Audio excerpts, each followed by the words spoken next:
Hey everyone, today we're going to show you how to install a LED illuminated cover plate, one of the ones that has a light that shines underneath, kind of lights up your hallway or bedroom or any other area. The first thing you're going to want to do though is if you're going to want to turn the power to the outlet off, make sure there's no power. Since we've done that, we're going to go ahead and just take the old faceplate off. We have a flat head here. We're going to just go ahead and pop this off pretty quick.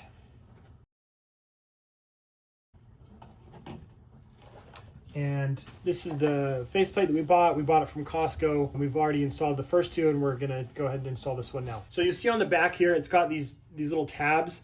You're gonna want to install them so they go on either side of the outlet there. These need to be touching so that it can have power there. So we're gonna go ahead and just try and stick it in and see what happens here. Okay, ours looks pretty good. So we'll go ahead and just again pop this back on here. I'm gonna loosen up my flathead screw for the faceplate.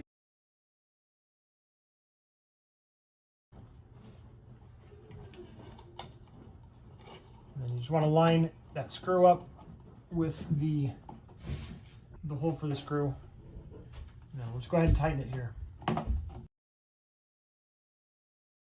What it's going to do is once it's dark, it's going to just turn on. It has a sensor in it that it will detect if it's light or dark. So we've got ours in place. It looks like it fits pretty well. I'm going to tighten it a little bit. There's some gaps here. We don't want to overdo it, but this looks like it fits pretty well. So you can go ahead and turn your power back on and test it and make sure it works. We're going to go ahead and do the same thing, and then we'll go from there. So you can see here, this is the sensor, the light sensor. It detects when there's light near, when it needs to kick the light on, LED light on.